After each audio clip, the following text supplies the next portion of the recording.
Kako pa bi rekel, da se moški odziva v odnosu, ko se počuti neizpolnjenega ali pa ko ima občutek, ti znotraj sebe niso dovolj dober.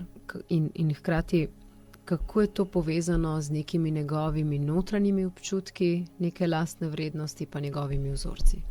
Če nisi dovolj dober, potem v bistvu imaš noter zelo močna čustva, ali strah, da ne bo zmogel, ali pa jezo, ali pa verjetno gremo raje kar mogoče v bes in gnev, da zakaj nisi dovolj dober.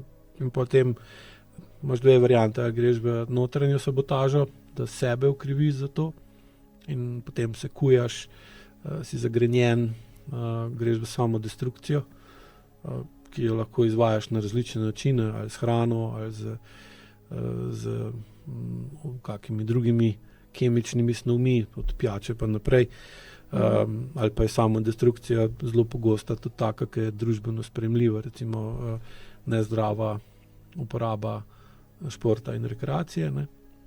Ali pa odnosov, deloholizem je tudi tukaj noter in podobno. Lageš tudi v takem stanju v zunanjo sabotažo, se pravi, da poskušaš drugim otežiti delovanje, življenje in razvoj, zaradi tega, da se boš počutil manj slabo. Tukaj imamo pa lahko zavist noter, privoščljivost, ljubosumnost in podobna čustva, ki v bistvu to napetost, ki jo ima tak moški, ki je nezadovoljen sam s sabo, nezadovoljstvo samim sabo pa vedno izhaja iz tega, koliko si učinkovit v reševanju problemov. In učinkovitost v reševanju problemov je pa direktno povezana s tem, koliko imaš dober odnos z žensko.